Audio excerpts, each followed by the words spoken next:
Welcome in to the Rockies Insider. I am your Rockies Insider, Patrick Lyons, and joining me for a special post-game show, Skyler, Timmins, Purple Row, and Rocky Mountain Rooftop. What's going on today, buddy?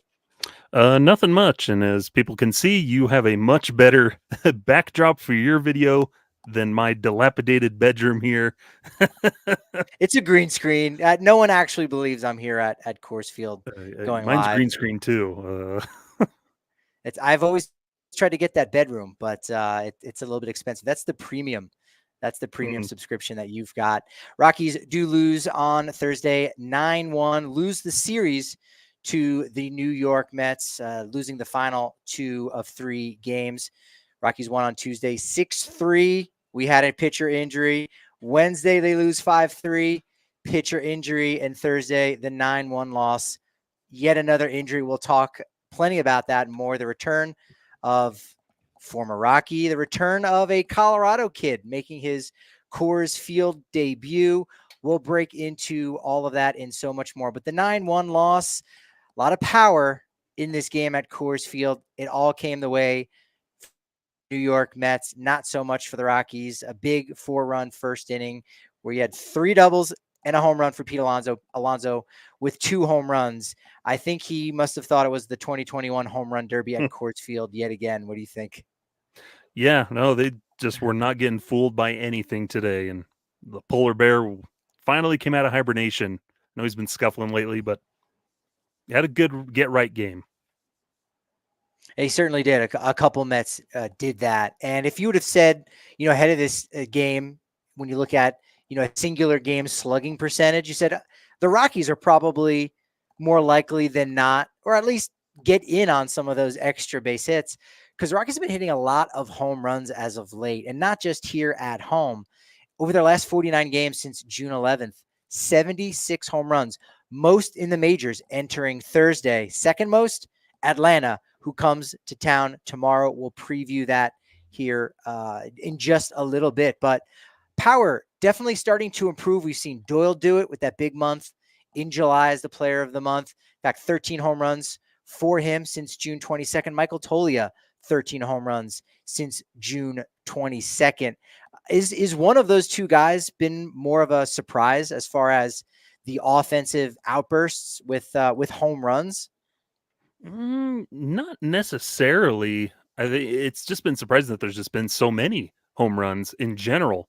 But it's nice to see because it fits into the profile of these guys, and it's nice to see some of it start to finally come to fruition and pointing to they're making efforts in the box that's paying dividends, that they're making adjustments and seeing the ball well. And it's nice to see that good results come from good approaches at the plate. It's funny, Brenton Doyle getting all the attention right now, and deservedly so, not just for his wonderful defense, but the offensive month that he had in July. And yet, if you want to talk eye-popping, right, you say you could talk about those numbers and you go, over a month, a guy can kind of do that. We've seen that. But for Michael Toglia, he, coming into Thursday, had a home run in about every 12 at-bat. That was the second lowest rate in the majors to only Aaron Judge. So say what you will about a big month with 27 RBI, 11 home runs, for an entire month. That's great. Mm-hmm. But as soon as you start getting compared to Aaron Judge and you say, wow, Michael Toglia, Aaron Judge type power, that takes a player to a different level. Yeah. And it's, has there ever been a Rockies hitter that's kind of fit this profile that Toglia does, where it's really home run or bust most of the time? And I'd love to see like the career numbers, but his 12 and a half at bats per home run, that seems like it'd be an all-time Rockies number type of thing. Yeah, definitely. I'll have to crack into those numbers when you look at minimum of a certain amount of at bats, right? Because anyone could come up and have a good week, and then that's it. Or just you pick your spots in a few amount of plate appearances. Shout out to Le Gigster. Thanks for joining in and watching us live over on YouTube. Rockies Insider channel on YouTube. Make sure you're checking us out if you're just listening to the podcast. But yeah, Toglia has been kind of all pop. In fact, if you look at his hits so far this year, he's got 48. Doesn't seem like a ton. You got to remember he spent a full month down in AAA hitting home runs for Albuquerque. But 19 of those 48 hits have been home runs. So 39.6 have been out. And he's now, with today's game, 44 consecutive games played. Rockies haven't had a first baseman that has played consecutively like that since Todd Helton. Back, I want to say it was in the 2007 season, where he was going out each and every day. There are guys who've been around for an entire year consistently at first base, but you get a day where you're the DH, or you just get a straight up day off. Michael Tully has been grinding. He's a young man, got a young man's body. Makes sense he'd be able to forego a day off. Yeah, and you can look at that history of first baseman for the Rockies and just the carousel that it's been since Todd Helton. And so when you hear something like that, you're like, oh, dang, like we haven't had somebody do that in a long time. And there's definitely been some good actual first basemen there. But what Tully did, it's nice to see him just fit in nice and comfortably there, bring some stability to a position that's really been a revolving door since for the past 10 years. It's true. We're seeing in the chat over on YouTube. Is there any other way that you can listen to this as a podcast? Yes, we're still working on Apple, believe it or not. I don't think we're on Apple Podcasts just yet, but Amazon Music, Spotify, you can get us. If you want to just Google it, you can do that. So we're almost everywhere. We're almost in everyone's pocket. So we appreciate the love and support on that. Also from this game, we saw Chris Bryant get hit by a pitch, stayed in the game. He seems to be okay. Had a 6-game hitting streak going into today. Not hitting for power, but at least contributing. I think that's a positive thing, and very positive today for anyone paying attention. Those who care about these kind of things. I know you do as a Colorado native. But David Peterson, graduate of Regis Jesuit High School, had a lot of friends and family, former high school teammates in attendance. He made his first start at Coors Field, now in his 5th or 6th season in the majors, finally getting around to it. It was nice to see that dream of his finally come to fruition. Yeah, and not only that, but do well, and coming and doing that, pitching here in his hometown, so speaking. So it's nice to see guys in Colorado get recognition.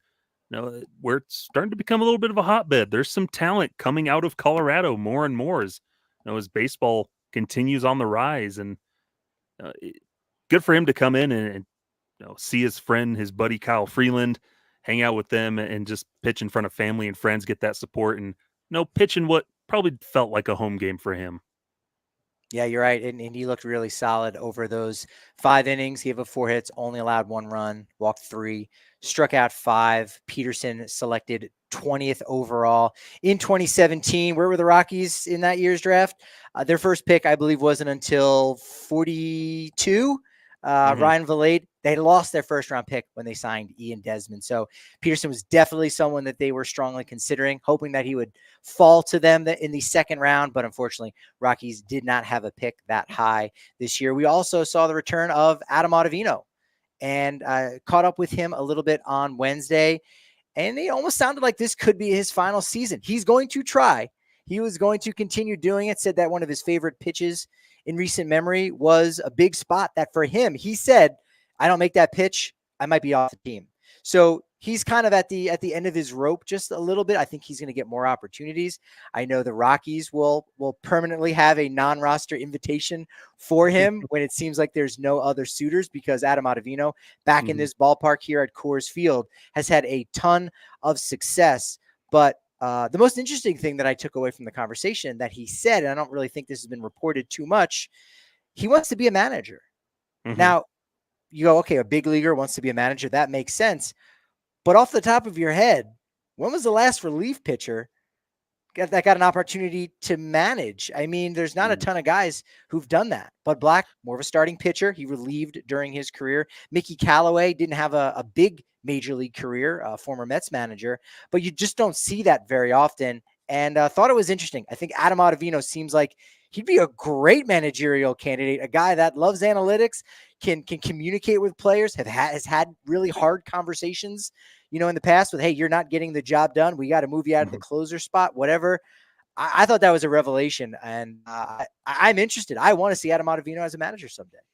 Yeah, that'd be pretty interesting, because being a pitcher that becomes a manager like Bud Black, not as common. And so then take it even further, a relief pitcher that becomes a manager, who knows? But yeah, it would be cool because Ottavino knows a very academic mind. He's very smart, very curious. And you'd think a reliever sitting there watching a game as often as they do, they just sit up there, they watch the game more than maybe a lot of the other players. And so a good eye for the game. And dude's a switch hitter too. So he can share some insights on the other side of the plate. Oh, for sure. Yeah, one of the best relievers Rockies have had in their franchise history. Said that 2018 was probably his best year, his most fun. I think a lot of people might forget that some of those guys that were on the 17-18 team, they were around when they were really bad during those early 2010s. And so they were slowly building something together, not just the Cargo, the Charlie Blackmons, but the DJ LeMahieu's, the Adam Ottavinos that were there. Kyle Freeland, still a new kid on the block. Tyler Anderson, Chad Bettis, John Gray. They were there when the team was very much irrelevant, and they were building something. So for it to finally come to fruition that way for Ottavino and that whole crew, it's a reason why Ottavino calls himself and considers himself still a Rocky. I'll always be a Rocky. Denver is still a super special place for him. Yeah, and it's nice to hear that from guys like Ottavino, who then went on to get some nice contracts, play on some nice teams. And for a guy like that to say, I always consider myself a Rocky, that means a lot to someone like me as a fan, to know that guys care about being here in Colorado. They wanted the team to succeed, and luckily he was here for some of the best years in recent memory, and not too shabby for a guy that was just picked up off waivers from the Cardinals way back when, and has carved out a really nice career as a Rocky. And we haven't gotten to him yet on the Every Rocky Ever podcast, but when we do, we're going to have a good time talking about Adam Ottavino. He might want to get on that pod, because one of the funny things he said was, I don't want to go through the minors. I don't want to do that thing. Like I just right to the show, not even pitching coach. I just want to be a manager. He said, I want to do the JJ Redick thing, go right there. Might do a little media first. I think he'd be great doing that. And then he'll go over on the managerial side. But let's dig into the Rockies during this series, the 2-1 loss in the series to the Mets. We saw JD Martinez reach base again. He's reached base safely all 19 games he's played at Coors Field. I think has the highest batting average of any active player at Coors Field. But let's dig into some of those injuries and the concerns. We saw Kyle Freeland go out in the 5th inning with a blister situation on his middle finger on his pitching hand, and talk with him yesterday, talk with him today. He had to drain it a couple times, had a zinc injection. I guess that's one of the tricks of the trade to allow it to heal. It is the 3rd time. He's actually had blister issues a lot more than that. But this is probably, or could be, one of the 3rd biggest injury issues. He did throw a little bit of a bullpen today with some bandage on it. So still kind of going through the motions of getting his arm ready for the next start. We might find out on Friday if he's going to make that start. But for you, are you concerned about this, or, hey, blister issues just kind of happen with pitchers and it will probably not be a big deal? Yeah, it's more of that camp, because even growing up and pitching a little bit and everything, they're just annoying things where you can manage them, and it's just a matter of just maintenance and taking care of them, and just not trying to aggravate them too much again so it flares up again. So it'd be up to Keith Duggar and Kyle Freeland and the whole crew to just make sure he can manage it where it's not bothering him too much. And so good to hear that he's throwing bullpen and everything, but it just gets to those laces start cutting on those fingers, gripping the ball, and man, it just gets annoying. And they're just burdensome and just get really annoying. Very burdensome. He said the curveball was the pitch. In fact, Yeah. his middle finger being right on those laces, that's where he felt it. So he talked a lot about the nail care and cutting it, making sure it's rounded. So there's definitely a science to keeping yourself healthy in that way. We saw then on Wednesday, Ryan Feltner exit early after 1 inning. He ends up going on the IL with a right shoulder issue, kind of in the lat area in general. He goes on the IL. Riley Pint gets called up. We saw him 2 strikeouts in his performance at Coors Field on Thursday. Good to see him. But stepping up in Feltner's place, you got 4 innings of 1-run ball out of Noah Davis, his longest relief outing in his career, tied a career high out of the bullpen with 3 strikeouts. If Feltner is definitely missing his next start, We still got Tanner Gordon in the rotation. We know Marquez is going to be done and shut down for the remainder of the year. We'll talk about that in just a moment. Do you want to see Noah Davis get another shot in the rotation, or is it time to maybe give an opportunity to wet the feet of someone like a Carson Palmquist? I can go both ways.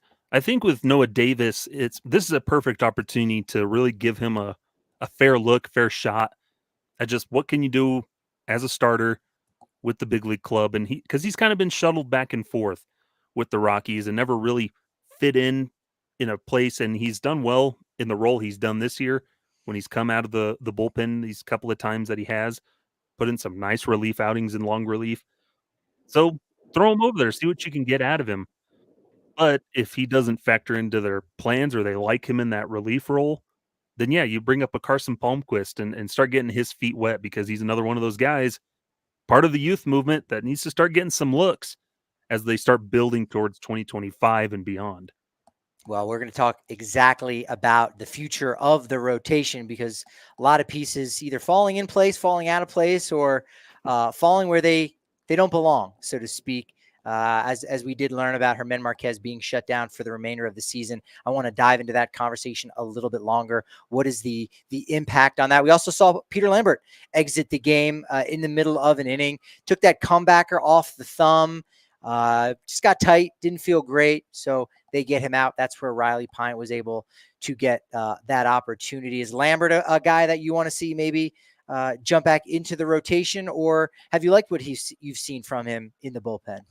I think for me, I like him in the bullpen. I think he's found a nice spot in there, and there was a stark contrast when he did start this season and when he has started, where it kind of gets a little inconsistent and he runs into some trouble.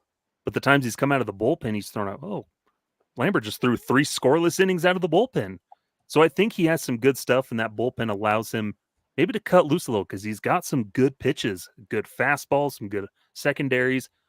I think the bullpen's a good place for him to really utilize that stuff and reach that full potential. For sure. Yeah.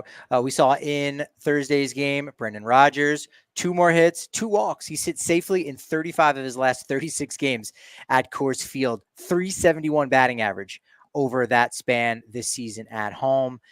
He's looking really strong. Bryant, again, had that 7-game hit streak, and or rather season high 6-game hit streak. Doing really well, over 1,000 OPS for his effort. So that's been promising. Ryan McMahon, some more really strong defense. We talked a little bit on Wednesday pregame with Bud Black about Brenton Doyle possibly being a Platinum Glove Award winner. Going to have to put out some of that audio over on the YouTube channel and video in the coming days. But Ryan McMahon, he's been a Gold Glove finalist for the last 3 years. I know Mets fans are kind of sick and tired of seeing him, so they're glad to be done with the great defender at the hot corner. It sort of got me thinking, like, okay, Ryan McMahon making the All-Star team this year, is that going to help him in the Gold Glove Award voting? Is that going to make people maybe take more notice? And is the fact that he played second base in the game, is that going to hurt him? Or is that too much of nothing, right? That might be a little bit of nothing. It's definitely weird that Torey Lovullo was like, oh, I've seen him play second base. We'll throw him over there. No, but it's one of those instances where he's been the bridesmaid, never the bride for the past couple of years, losing out to Arenado and Ke'Bryan Hayes. At some point, it has to give, where Ryan McMahon finally gets that Gold Glove. And I think making the All-Star team, I think, helps, because it's just more recognition of his peers and other coaches and national media to see him as a player and remember, oh yeah, this dude's really good at third base. He's a really good defender. And so hopefully that can just help boost his chances even more. And his name's getting out there more. I think that's what helps with the Gold Glove, is there's still a popularity element to it, getting your name out there. And so him just getting more recognition, I think, will help his chances at least. I don't think Cal Ripken Jr. won a Gold Glove Award in his final season, but you think about him going over to shortstop, A-Rod playing third base. Maybe in a way that's what happened with Ellie De La Cruz and Ryan McMahon. I don't know. We'll have to figure out how to retroactively give credit to somebody there. Also want to mention we did have another transaction earlier on in the week. John Curtis, reliever, designated for assignment. Chasen Shreve added to the 40-man. Got to see him on Wednesday night. Rockies now have 39 on their 40-man roster. But Shreve, another lefty out of the arm barn. But he said there was kind of an imbalance, right, after Ty Block was designated for assignment. That created that imbalance. Lucas Gilbreth, we know, is close. He's been rehabbing with Albuquerque. Antoine Kelly is also on the roster, another lefty. So we'll kind of wait and see what happens there. Was it nice to see Larry Walker back at Coors Field? He was up in the booth for a little bit. I have to say, it might not be opening day. It's August 8th here at the ballpark. But arguably, it was the best opening ceremony. You had Larry Walker throwing out the first pitch, and you had the artist is now escaping me what her name is, but did an incredible job, credible rendition of the national anthem. So it was like the pregame really got the juices flowing. And then, of course, then came the first inning. Rockies were out of it early. But it's nice seeing Larry Walker back at Coors Field, isn't it? Yeah, it's always nice to just see Rockies legends come back, but especially now we have 2 Hall of Famers. It's good to see them come back and interact with the organization at the stadium, with the fans. It always uplifts everybody, brings back those good memories. It really does. And, he's in town for an event, I believe it's called Light One Up with Larry. He's into cigars. It's a $300 event, but there's not a ton of people there. And you have like 3 hours where you get to hang out with him, get some food. It's tonight. So by the time you're seeing this, it may already be sold out. But I was curious if he was going to come out to the ballpark. I'm like, I did my reconnaissance work. He's going to be in town, and he swung by. So that was definitely cool to see him. It's funny because Tuesday was actually the 20th anniversary of the Larry Walker trade, where he goes to St. Louis for 3 pitchers that don't end up contributing very much for the Rockies. But for the newer Rockies fans here, it's important to know that trade actually freed up a lot of money, right? They didn't have to pay Larry Walker his contract once he went to St. Louis. That freed up enough money to convince a young outfield prospect that they had just selected in the 14th round to forego his commitments to the University of Miami. Also rejected some offers from Harvard, but allowed them to give just under $1 million to a 14th round pick and sign. That player being, of course, Dexter Fowler. So the Larry Walker trade, you might say they lost the trade with the Cardinals, but it ended up being a definite win for Colorado as a whole. Yeah. It's interesting how that paper trail can go, because if some other trades had happened, maybe we don't get Dexter Fowler. If Larry Walker had been traded to Texas for Ian Kinsler, over to Arizona for the former manager of the Craig Counsell, Matt Williams. There you go. So yeah, but always the what ifs, but it worked out. Is a lot of that moving the money, but it's nice to them do right by Larry, and then it benefits the club as a whole in the long run. The trade rumors are those it almost got done trades. They're way tastier. They get so much more seasoning and flavor years later when you go, what if? Because right now we're too close to it, and we don't know, hey, if that trade had been made, would they still have won the World Series over here? Or would this team have been knocked out so early and missed the postseason? So you give it time, and those rumors get saltier. They get definitely more flavorful. All right. So make sure you're following Skyler over at Purple Row, and a couple other spots too, right? Fans First, Rocky Mountain Rooftop. Make sure you're doing that. At Rockies_Insider is where I'm located, at Patrick D. Lyons. Or at Patrick D. Lyons, MLB on all social medias. But let's reset the deck. Germán Márquez, we got the news on Thursday. Bud Black, we were talking about momentum and pitchers having momentum from one start to the next. We say momentum is only as good as your next day starter. Well, for the individual player, someone like Austin Gomber, he had a lot of momentum going into Thursday's start. Unfortunately, did not carry over. And Bud said, let's kill the momentum. I've got some bad news. Germán Márquez shut down for the rest of 2024. Had somewhat of a stress reaction in the elbow, and having nothing to do with the reconstruction surgery he had, the Tommy John surgery last year. Just a stress reaction. Bone needs to heal up a little bit, and the best way for him to go about that is to not pitch again in 2024. Should have a normal off season and be ready to go in 2025. What were your initial reactions then and even now, Skyler, about Márquez being done for 2024? It's always going to be kind of a bummer, because we all love Márquez and we like seeing him on the mound because we know he can do. And it was really nice to see him get some action in the minors and his rehabs. If you're able to check those out, he was looking good. Started to look good in that first start back with the big league club. And so it's just a bummer that we love this guy and now he's done for the year and now is on contract just for one more year in 2025. So it's part of, we understand it's good that he was starting to come back. It's a relief that it's nothing to do with the surgery and everything. It's just, maybe just a little exhaustion, some stress there in that elbow of maybe ramping up a little bit too quickly or who knows, but it's good. A wise decision. Shut him down, make sure he's okay, strengthen him up and get ready to go for 2025. Yeah, very disappointing, of course. But, I think we forget a lot of times that about 25% of players don't come back from Tommy John surgery, right? They don't have that. So it seems like a foregone conclusion. And you go, the odds have to favor the Rockies here, right? Three out of four guys. Why does it have to be Márquez? But again, it does not have anything to do with the UCL ligament. The ligament is fine itself. It's just the somewhere on the bone where the olecranon, I believe is what it's called. Give that a Google. WebMD. Olecranon is the area that's been the Transformers issue. Villain. He does. Yeah, he turns into a batting practice machine. It was one of the later seasons. They were really running out of ideas there on Transformers. But yeah, that was disappointing news for so many reasons. It was great that he was able to come back for that start right before the All-Star break. Gets the strikeout record. Now number one. Like, I think we forget that because we maybe haven't had a lot of time to really settle on that with so many other distractions and the trade deadline and the team losing 100 games once again. You say, wow, no, we can, not in every way, but more definitively say, yeah, Germán Márquez has got to be number one. Or rather, he needs to be on that Mount Rushmore of starting pitchers for the Rockies. So he's going to have a normal offseason. At least we think. Again, we won't really know until we show up to Salt River Fields in Scottsdale and in February and find out where he's at in his rehabilitation.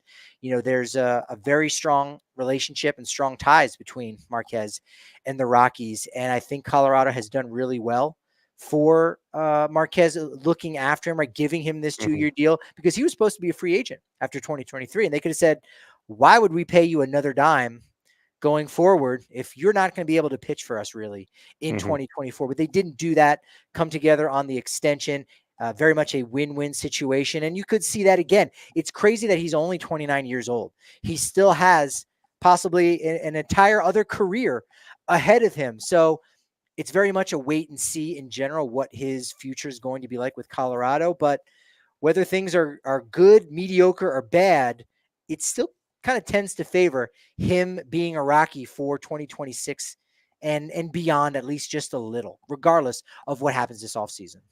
Yeah, he's a key component to whatever a rotation may look like. At some point, you need a leader in that rotation, maybe a veteran leader.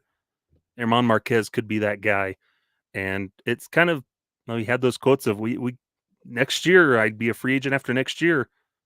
I think we need to move a little quickly so we can start contending and get that process rolling, because it could be another instance of a John Gray where he ultimately wants to go win somewhere else, and it may not happen in Colorado. So it's a delicate process. Well, interesting to see how it pans out. It is, because, with Márquez, that's now a big question mark in your rotation, which, you could go both ways with that, with how you might feel. But when you're talking about a guy like Germán Márquez, you go, that's a good question mark to have, right? We're not talking about, take any of the players that have been designated for assignment. You go, all right, let's bring this guy back on a non-roster invite. He's a question mark. Well, how high is the upside on that question mark? Márquez is an ace quality starting pitcher as far as question marks are concerned. So you kind of feel okay with him in the 2025 rotation. But here's where it gets tricky. Here's where we talked about this on Thursday's show. About the rotation, because Freeland's going to be back. Cal Quantrill and Austin Gomber will be back in their final year before free agency. And you've got Antonio Senzatella, who's hoping to make at least a start or two to allow him a normal offseason. He's coming back from Tommy John surgery. Those are 5 guys right there. I haven't mentioned Ryan Feltner. I haven't mentioned Noah Davis, who may slot into that rotation.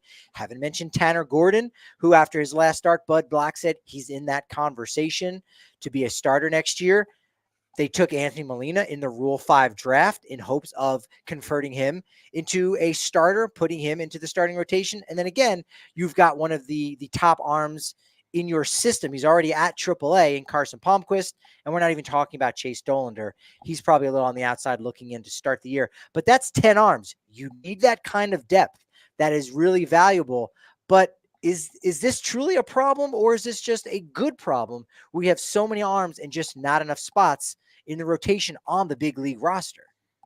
Yeah, I think it's a little bit of both, where it's both a good and a bad problem, because the good part of it is, yeah, you have depth and options. But part of it too then is, Gomber, Quantrill, a lot of your depth options maybe aren't the elite options. There are a lot of, probably mid-level range average guys. So is that what's going to get you over the top, or do you need to start shuffling some things around so you can get that new blood and see what they can do? What a Carson Palmquist can do. Ryan Feltner, we know what he can do. Even if he's a little raw still. Cal Quantrill, he's not, maybe not, doesn't want to be here beyond 2025. What moves do they make in the offseason to try and improve? So there's a lot of shuffling that still needs to happen of the depth they have. And okay, we can pick and choose some pieces out. Quantrill, we like him, but we can move him and get a couple of pieces back and plug in one of our guys that we need to see if he's going to be part of our future. So it's good and bad. Yeah, you can't just say this thing will work itself out. You have to make some decisions, I think, in the offseason, especially when you look at the fact that Freeland's on a larger deal. Again, a little team friendly. Senzatella, larger deal. Marquez. And with what Quantrill might make in arbitration next year, that's 4 starting pitchers making $10 million or more. That's a lot. And again, these young pitchers, we know how affordable they can be. We know the success that the young rotation had in 2017, 2018. So you're right. You've got to turn over the roster just a little bit in that way for the rotation to be able to be your rotation when you are really good again.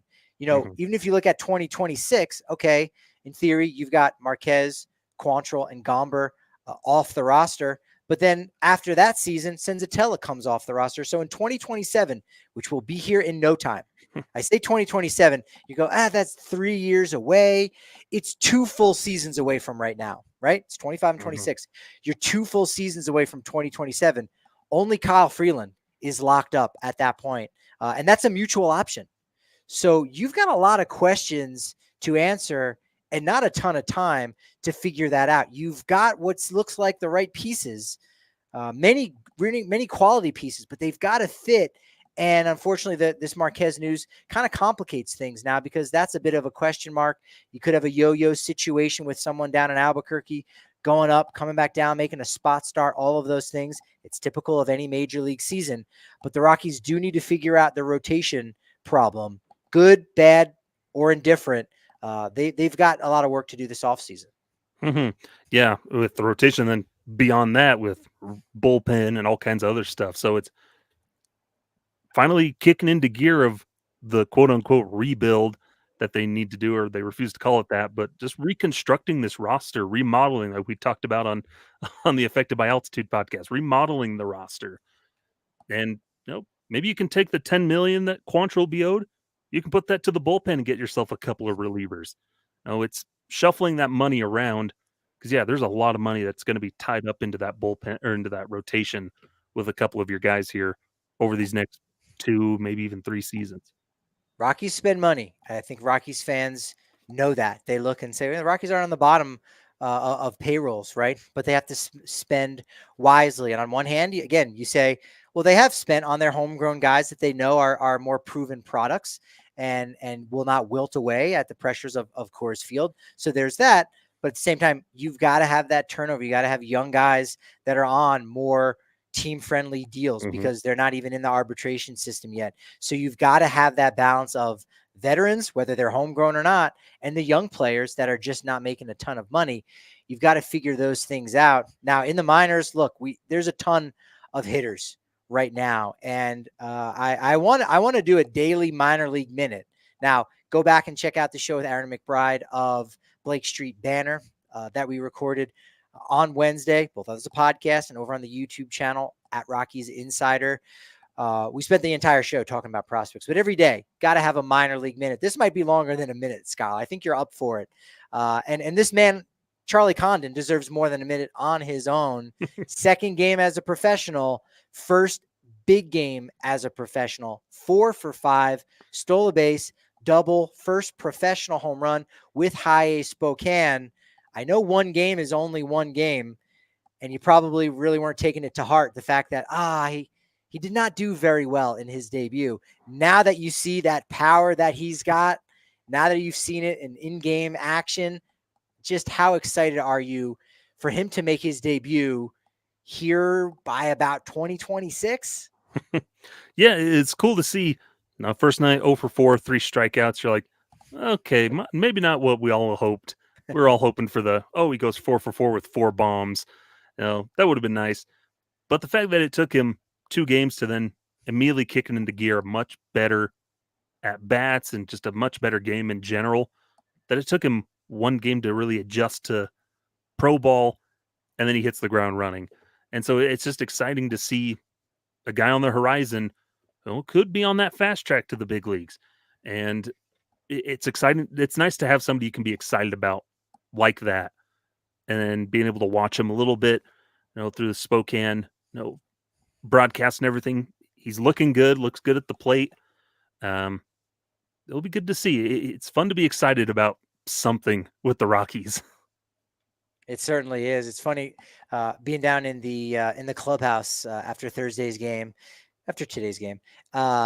and looking around, and they've got like magazines from different things, some from an all-star game program, and one was Baseball America. And if I had infinite time and money, I'd subscribe to Baseball America. It's fantastic, right? But just having the tangible magazine, and on the cover of the magazine was Charlie Condon. Like, this was a guy going into the draft that everyone had their eyes on, couldn't wait to see where he would go. Ends up being that record-setting deal for $9.25 million. And he's a Colorado Rocky. So that is something super exciting, I think, for a lot of fans to get a chance to see one of the best prospects, one of the best hitting prospects the Rockies have had in a while. Like, I honestly don't know if the Rockies, since Todd Helton, have had a better hitting prospect in their farm system come up from day one. They've had plenty of top 100 prospects that make their debut, but guys that, to a scout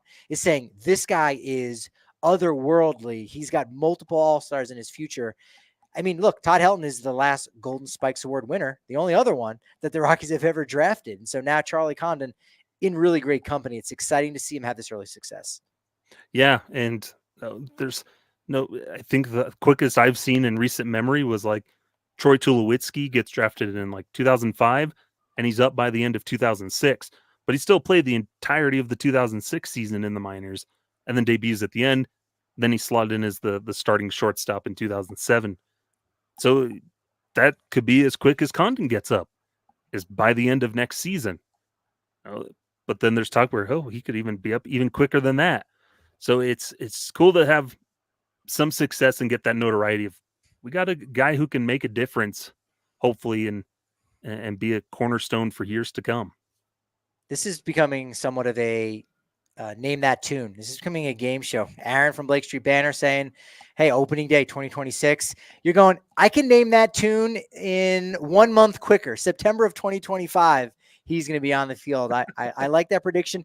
Very well could happen. He's going to get that opportunity. Bill Schmidt has said it many times. These guys will say when they're ready. Yeah. And Condon, look, they want to have him up here as soon as he's ready to be up. We had Jordan Thomas also hitting his first big league home run for Low A Fresno on Wednesday night. Jordan Beck went 2 for 3. He's looking really solid. It seems like he's pretty much ready to come up right now. Not sure what they're waiting for. Maybe we'll see him at the ballpark during that Atlanta series on Friday, but 2 more guys doing well in the minors. And Elias Montero, who I don't know that we're going to see PCL Player of the Month. This is now his second season in a row that he gets sent down to the minors and then dominates for an entire month in AAA. I don't know, who are we more likely to see do you think get more opportunities for Colorado? I've got an answer. I think most Rockies fans do too. But Montero versus Jordan Beck, who are we going to see? Montero, player of the month. Jordan Beck just got back. Who are we actually going to see first? It's going to be Jordan Beck because he gets up at the end of April and he was playing every day. And yeah, he was scuffling, but he was starting to learn, and we were seeing instances of him growing and developing where then he gets unfortunate diving for a ball and breaks his hand. Just this freak accident. And it's nice that he's back now and hits the ground running immediately. He's got metal in his hand now, so he's maybe got a little extra oomph in there. But the problem with Montero is we've seen this before where he dominates Albuquerque. He loves hitting in the PCL, and it's a good place to hit. I don't blame him. But for some reason, he just can't translate that to the big leagues where he's impacting the ball like he is down in Albuquerque, where we saw the strikeouts go down, walks were up, things were well for Montero in some little instances, but the ability to hit the ball with authority was just missing. And I don't know if he can ever translate that with the Rockies. That's fair. It's fair. Again, position issue, right? First base, DH. They've got some talented first basemen already. Do we know what kind of metal it was in Jordan Beck? I should have asked when I saw him. I saw the raised skin on his hand. Is it adamantium? I can't definitively say that it isn't. I knew you'd get a kick out of that. I love gearing my silly references to my guests. So big adamantium guy. Yeah, is either that or vibranium. Either one works. There you go. I'm down with that. Let's preview this Atlanta series. Probable starters. We've got probable starters for 2 games, and we probably don't know who's going to start on Sunday. Friday, Tanner Gordon against his old club of Atlanta, against right-hand pitcher Spencer Schwellenbach, who's been really solid over his last 5 starts. 2.80 ERA on Saturday. Cal Quantrill versus Max Fried. That's a pretty good matchup. There's an Ezekiel Tovar City Connect jersey giveaway on Saturday. That's one of the cooler ones that they're going to be having. And then on Sunday, we don't really know. It's supposed to be Kyle Freeland's day. We'll wait and see what happens. Hopefully he's fine to go. If not, I could see him maybe just getting pushed back, ever so slightly. Mm-hmm. Rockies start a 3-game set against Arizona Monday, Tuesday, Wednesday. Then they get an off day on Thursday before coming back for 3 games against the Padres. Todd Helton Day on Saturday, August 17th. Beautiful how that works out. But Atlanta, I think they're scrapping right now. They're not doing so well. So maybe a stint at Coors Field is exactly what they need. It's going to be nice seeing Walt Weiss back. Eric Young, he's with the Rangers now, isn't he? He's in Los Angeles with the Angels. Angels, that's right. But I think Walt Weiss is still there, isn't he? Yeah, he is. Yeah. Any expectations in this Atlanta series? Are they going to start to get hot again, or are they just going to kind of do what the Mets did where, Rockies are going to put up a fight and they'll probably take 2 or 3?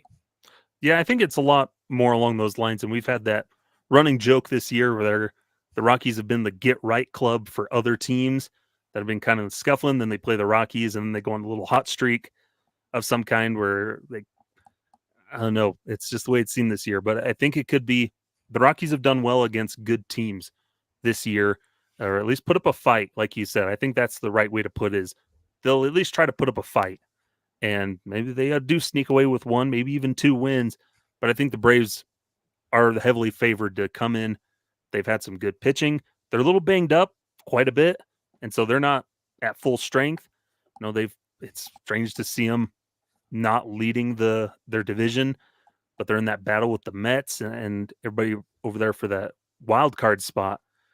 And so it's a chance for them to come and get right, maybe gain a little momentum that they need because they've been scuffling. I think they had a really rough homestand coming off like a 5-game losing streak or something like that.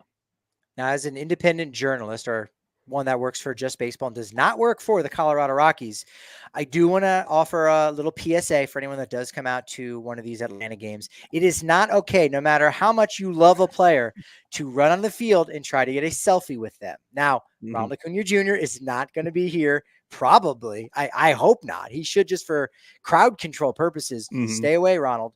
But yes, please do not run out onto the field to take a picture with your favorite player. Want to get your thoughts real quick Chicago White Sox parting ways with Pedro Grifol. I bring that up because not just because Grady Sizemore in as the manager kind of thought that Charlie Montoyo, who had some experience in Toronto, would maybe get an opportunity. No, he's out along with the third base coach and assistant hitting coach, but co-bench coach. So next man up, very well, possibly former Rocky Drew Butera there as a co-bench coach for new manager Grady Sizemore, who slides in as the White Sox manager. Surprising that the White Sox have fallen this far, and that Pedro Grifol, is not able to, last an entire year as a White Sox manager.